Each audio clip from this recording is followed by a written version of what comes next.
very much, and good evening, all of you.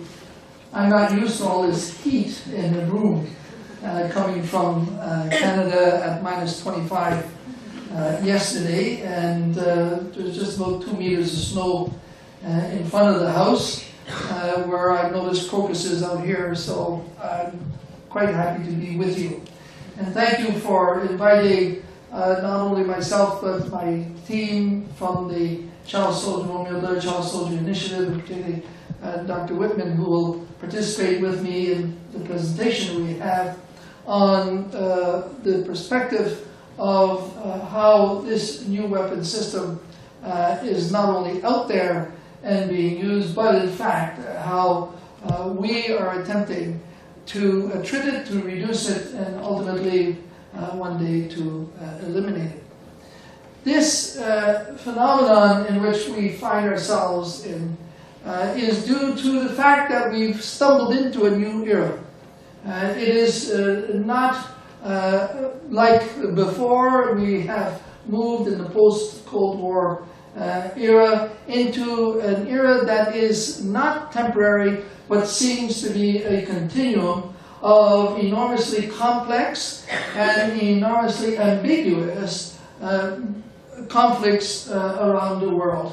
And these conflicts are not interstate, but intrastate, and because of that have added a complexity to which we are not historically been very adept at.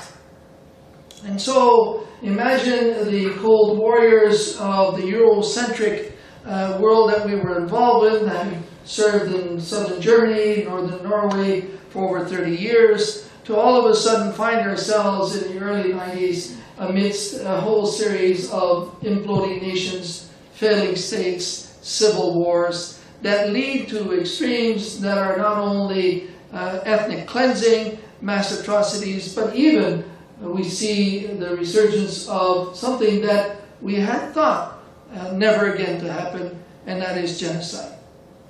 That era in which we have now taken stock of, or attempting to take stock of, over the last 25 years, has proven to be so difficult is that we have not wrested the initiative from those who are, in fact, wanting to perpetrate conflict and, in fact, destabilize for a variety of reasons, be they ethnic, be they tribal, be they religious, or be they simply power sharing.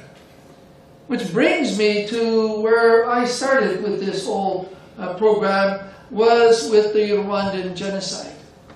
It was a genocide in which one ethnic group, a majority ethnic group, had decided that ultimately, in order to not have to share power, to maintain power, to not find themselves having to negotiate with a minority to which they had a certain reticence in regards to its abilities, they decided deliberately to simply eliminate them. And so they put into action a plan to ultimately slaughter 1.2 million people. And implemented it.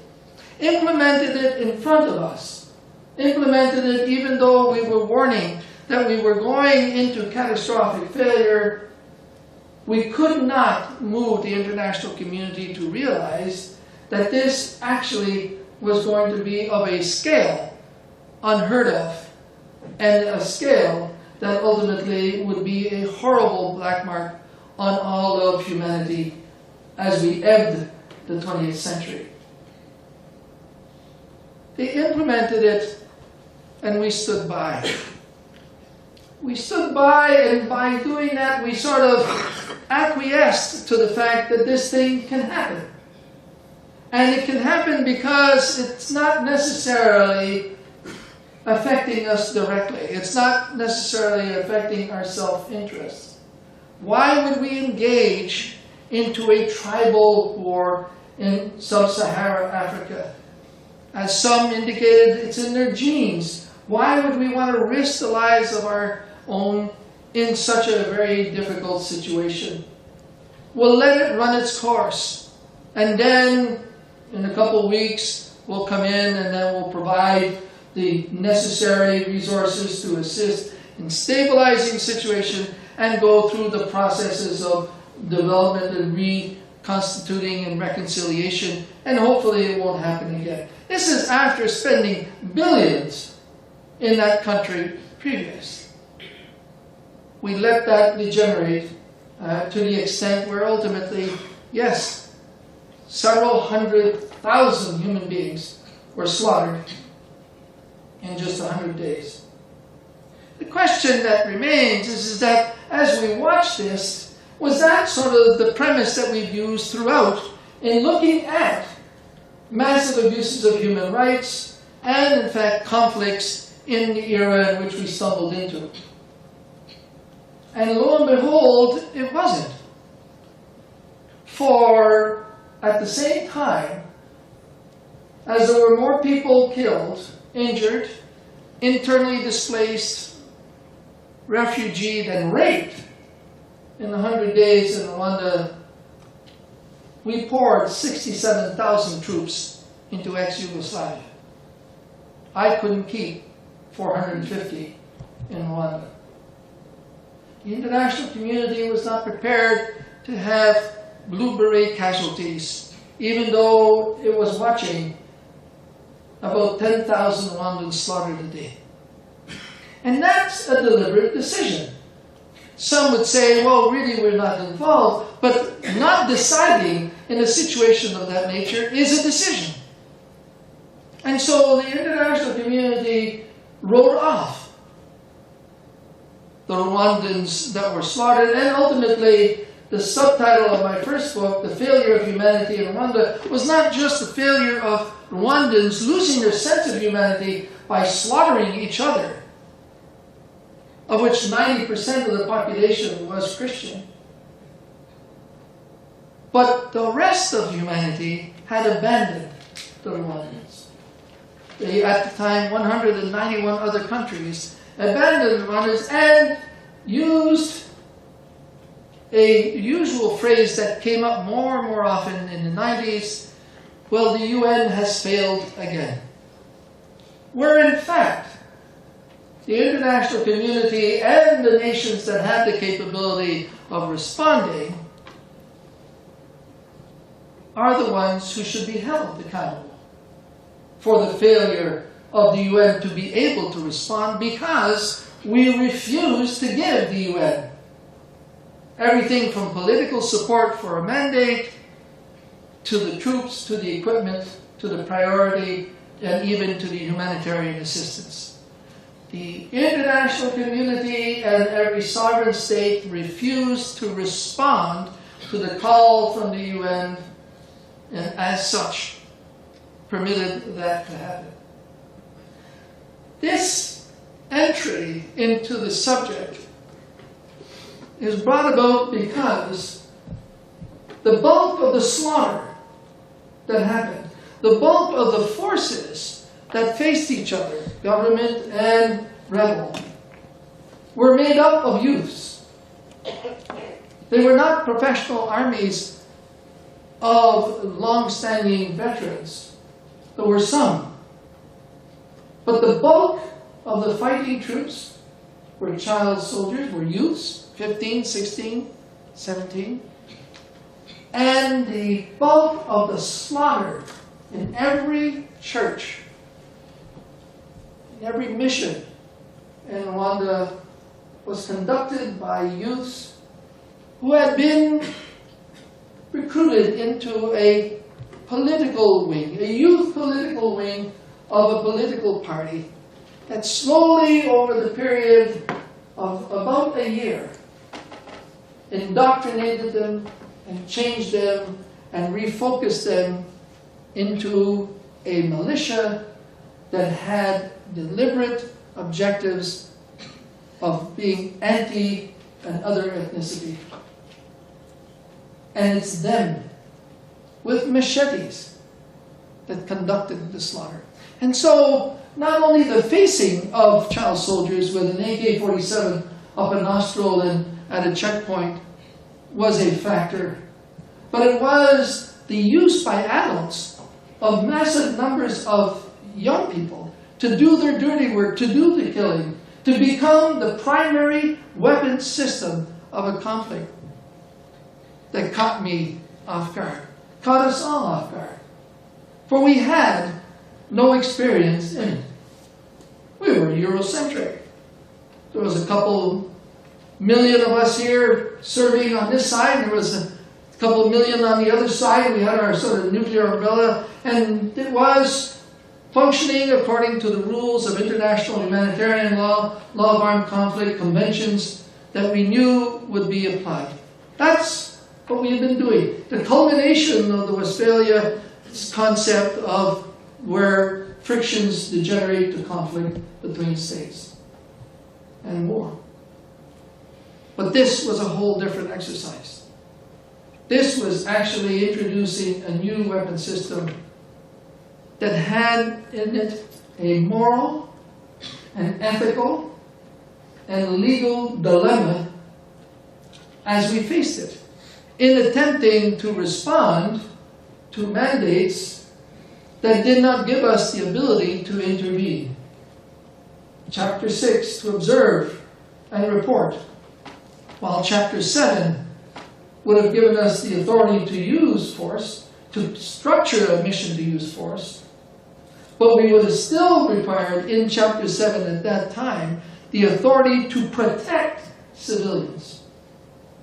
3 weeks into the genocide, I was still arguing with the Secretariat as to whether or not I was allowed to protect the over 20, nearly 30,000 Rwandans that we were protecting.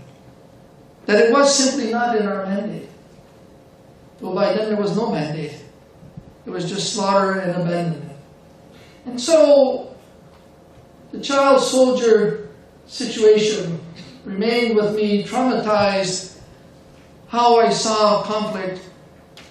And as such, when I was released from the forces medically, I got involved in child protection, war-affected children, and then pursued a desire to figure out how, in this era, do we eliminate, do we eradicate this weapon system, this new weapon system that's been brought in to the inventory in a scale that's off the chart. We are speaking in the hundreds of thousands of children being used as the primary system in these conflicts. And so, if we have a new weapon system, should the effort and should our desire be to neutralize it, to potentially eliminate this weapon system, to make it ineffective, so that conflicts in these civil wars and these imploding nations not engage children in a whole spectrum of employment as primary instruments of that conflict. Should we not try to find the solution to that? And what we were discovering, and what I was pursuing in my discovery, as I was in Sierra Leone in the early 2001 during that civil war, and then subsequently into Darfur and monitoring other missions, is the fact that we were very, very engaged in trying to sort out the problem after. That is to say, how do we eliminate the impact on the children of having been used as child soldiers? How do we not only demobilize them, but how will we reintegrate them, rehabilitate them? How will we take and pick up the pieces afterwards? And over the last 25 years, we've been doing that and spending massive amounts of money on that side, but it hasn't reduced the numbers. It hasn't reduced the effectiveness. On the contrary, that weapon system continues to grow and to be used ever more extremely. So, decide I did to go after the front end of the problem. That is to say, how do you prevent them from being recruited in the first place? And secondly, How do you neutralize them? How do you make them ineffective once people want to use them? How do they become a liability to those adults that are using them? And if we can do that, we can then potentially take out of the equation of this very complex and ambiguous era of these very difficult missions to understand and the objectives of many of these conflicts to be resolved, we can take away a major problematic, which is the use of children. There still is the other one that's very in evidence, rape. Rape being the other weapon of this era. Deliberate. Not a few rogue soldiers on the sidelines, but deliberate rape sites to mutilate, to destroy the social fabric, to create horror, and through horror instill fear. And once you instill fear in the population, then you can move the population to your own advantage. As the extremists did in Rwanda, on mutilating and raping in the tens of thousands, and moving close to 4 million people as a negotiation base for potentially whatever maybe subsequent peace agreement might come about. So, they're there.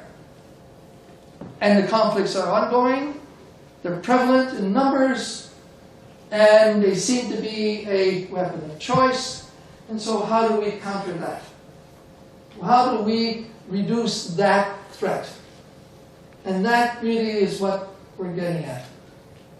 Child soldiers are not a social economic problem, a child protection problem only. They are first and foremost a security problem. They are a threat to the ability of missions to achieve success and to stabilize nations before, hopefully, they go into catastrophic failure, or at least to reduce their availability to permit that to happen. And so, the Child Soldier Initiative, based out of Dalhousie University, with Dr. Whitman, who will take over from me in a few moments, who was the executive director, was brought about to work at ultimately the eradication of the use of child soldiers. And the ultimate aim is not just to say, well, it's against the law. Yes, it is. It's a crime against humanity to recruit child soldiers, and the International Criminal Court is on a steep learning curve of actually making that effective and fighting that impunity. It's not only to stop that usage and to go after that dimension of it, but it is to prevent it from actually being used.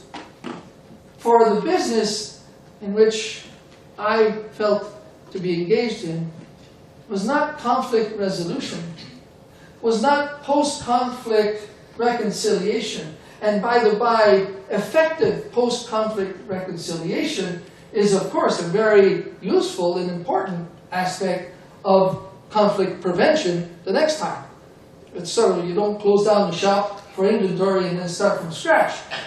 We've got history that is, sometimes we go back as 500 years. In Canada, we went back not long ago, not celebrate, but didn't even commemorate a battle that happened 250 years ago between the British and the French on the Plains of Abraham.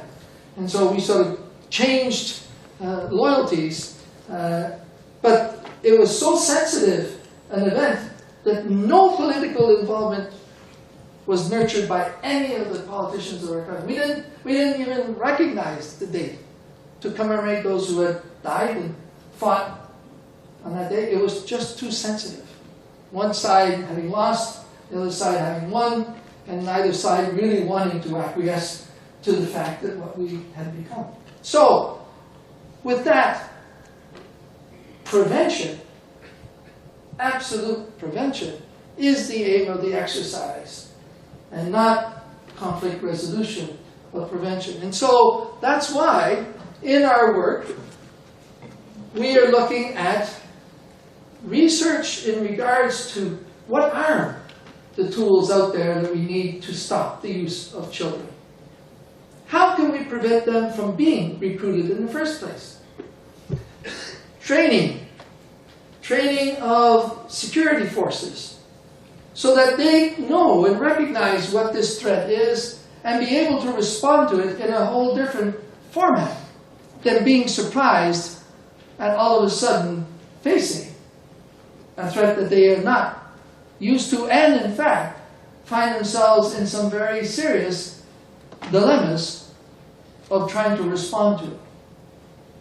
How many children can you kill in accomplishing your mission to protect others without it affecting you? Is that the solution? Do we stop the use of child soldiers by essentially treating them purely as another combatant? And thirdly, the third dimension, the advocacy side of our work, which is a dimension of getting the senior leaderships within the world community to respond to the fact that there's something fundamentally immoral about a conflict based on the use of children. We don't want nuclear war, we don't want biological war. We've been fiddling recently with chemicals. Imagine we're using children, we're using the peers of your children as primary instruments of war, and that does not call upon the international community to respond. It's just not strong enough. And so, ladies and gentlemen, with that as a sort of start point, the question was, those child soldiers, what do they do? Who are they? And well, we get at them and make them ineffective.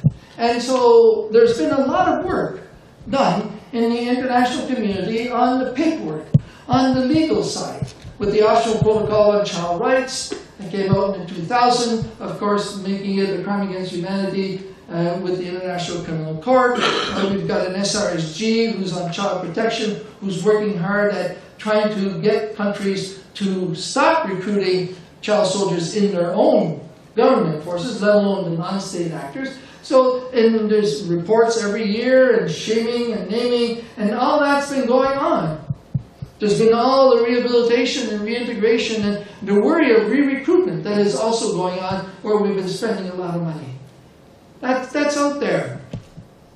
But the question is, however, have we gotten to the root of the problematic in order to prevent it from being effective? And so the definitions that have come out are significant, because this is not the 9-year-old boy with an AK-47 only. That sort of image is not the vast majority of child soldiers. First of all, 40% of them are girls. I could demobilize 10 boys for every girl in Sierra Leone in 2001, because the girls fill the full spectrum of employment. It is a sophisticated weapon system from the front of all the killing and maiming all the way through to the bivouac and the logistics in many of these male-dominated societies, and on top of that being used as sex slaves and bushwives. I mean, you can't find a more end-to-end system than that. And so a child soldier is anyone under 18 used in all those employments, in either a military force, government, or a non-state actor. And as such, it's not purely a situation of how do we military tactically do a left flanking on a platoon of child soldiers. It is how do you eliminate a force that's using throughout it child soldiers. And so there, in itself, required us to take a look at that employment and to face the fact that not responding to it was failing in our missions of security. We had to meet that dilemma. We had to meet that ethical and moral dilemma. we had to meet it without finding ourselves with the only option is of destroying these children. For the destruction of the children, we're causing casualties amongst our own. And not responding to them, in fact, being influenced by the scenario of older children and maybe we don't want to engage, was giving more room, more power to those who were actually using them. Because we were backing off. We were holding back. We've been taking casualties with child soldiers. This is a recent scenario of South African forces in the Central African Republic where they were ambushed by opposing forces. They took casualties. I believe in the end 11 of their soldiers were killed and a series of others injured. But not only did they take casualties, they realized at the end of the firefight that they were actually fighting children. And this created a horrendous problematic political inside of South Africa. Do you send soldiers into situations like this? Do we participate in that? And what tools are they using? Are they trained to do this? And if they're not trained, then why are we putting them in front of this threat? And what training do they require? And how do we actually prepare them for them? Well, that near traditional, if we can use 20-odd years, because really we started to use these child soldiers massively in the Mozambique conflict in the end of the 80s, and when all those weapons became available, but also this idea of the demographics of using children came into being. But not only are we facing this scenario of this sort of traditional youth, either in a government force, with whatever level of training that force in mostly developed countries have, or non-state actors and how they're using them. Not only are we facing them in the sort of their classic conflicts, which include, as I said earlier, genocide, but we're also now finding them in an escalating scenario. We're now finding them into an arena that is playing by none of the rules at all. And this has introduced that ambiguity, that complexity. These guys are playing by none of the rules. We are held accountable to those rules.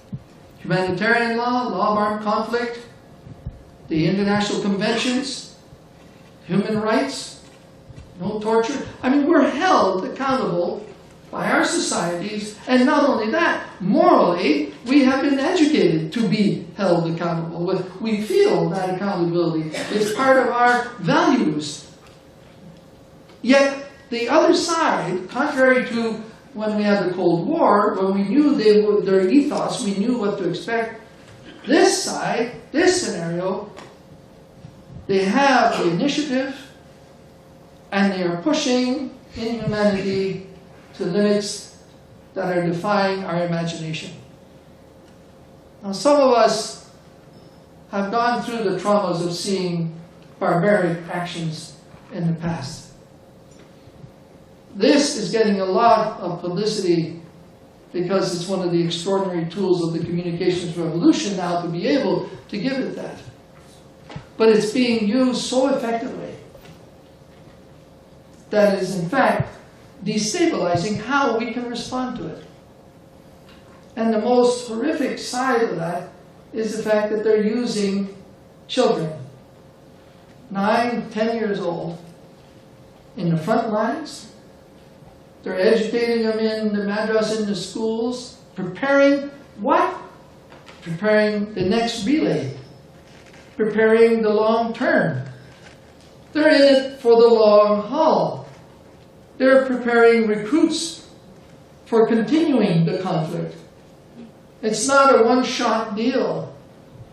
They have built in that indoctrination process an ability to continue to forcibly recruit, take away, abduct, indoctrinate, and use and abuse massively young people, young children, to do the horrific scenarios of this conflict. And so, how do we handle that extreme side? It's already complex enough to go after non-state actors in Central African Republic, in Mali. We've seen the complexity already with Nigeria and Boko Haram and how they're handling that. We've seen Al-Shabaab on the eastern coast. We've seen them in Somalia. We've seen child piracy. Nearly 50% of the pirates are youths. Well, you stop pirates not only at sea, we're investing hundreds of millions of bucks with our ships out there. You got to stop them on land. That's where they're recruited. That's where they're used. And so this, however, has moved it to another scale. How will we crack this one? How will we be able to prevent that recruitment? How will we be able to neutralize that without destroying it? As we are now dropping 500-pound bombs from our aircraft, yours and ours, in our country, on targets where they are. And so we needed not only to face the problem, we needed how do we actually approach the problem and bring in these new solutions. And this is why, and I don't want to belabor the point too much, except to indicate to you that we are looking at means of preparing the security forces to be effective in facing these threats, neutralizing them, and participatory in preventing their recruitment by making them more able and agile to work with the non-military disciplines that are deployed in the field. Humanitarian, development, let alone the police and the military working together. And so, through these methodologies, we are attempting to bring forward a new doctrinal framework to militaries and police in order to equip them in order to be able to handle this threat that continues to grow. And it continues to grow because of its use.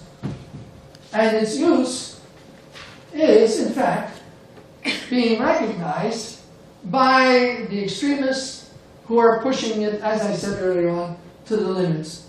And so, from armed groups to opportunities that they're bringing forward, to the fact that, in the interesting study that we've been looking at, is the fact that if adults are prepared to recruit children to conduct these horrible exactions, we have been deducing that this could be, in fact, an early warning that those adults, those people, are prepared to go to enormous extremes in the accomplishment of their mission. Meaning that recruitment of child soldiers could be an early warning to mass atrocities and ultimately even to genocide. And just that recognition in Central African Republic, years and years ago, 5, 6 years ago, we were seeing recruitment of child soldiers. And all of a sudden it explodes and everybody is sort of surprised. The child soldiers used are putting the children in those societies at risk because they become suspects just by the fact that they're children and that they potentially can be turned into military. The effectiveness that can be used by the children can be effective. We can influence that level of their engagement, and we find ways. The post-traumatic stress, not only on our soldiers who are facing them and using lethal force, but also them, the children. What about that child soldier leader who's 14 going on 25, who's been leading 25, 30 kids for the last 3 or 4 years and has developed all this leadership experience? How do you demobilize them and rehabilitate them and send them back to learn Dick and Jane with other kids? How do you prevent that individual from leading a banditry group and then ultimately even possibly another revolution and so on. And of course, the efforts of trying to bring resolution into a conflict zone by continuously destabilizing it by the use of children. Now, we didn't sort of pull this out of the air in regards to how to go and tackle it, where to go tackle it. The listing here is a listing of countries that are at risk identified by the global study and the global group on the responsibility to protect, which is that new doctrine that came in 2005 that everybody's afraid to use.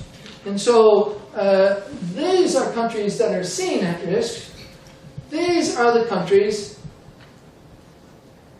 that are actually recruiting them in their forces still, and that the SRSG is trying to stop. There's a correlation right there between actually using them in their forces and countries that are at risk of, in fact, implosion and continued catastrophic failure. So, why pursue this ultimately? And what do we do with those child soldiers in the field? I'd like, if I may, with your indulgence, I'd like to ask Dr. Whitman now to bring on a second dimension to our presentation, and I'll come for a few concluding remarks.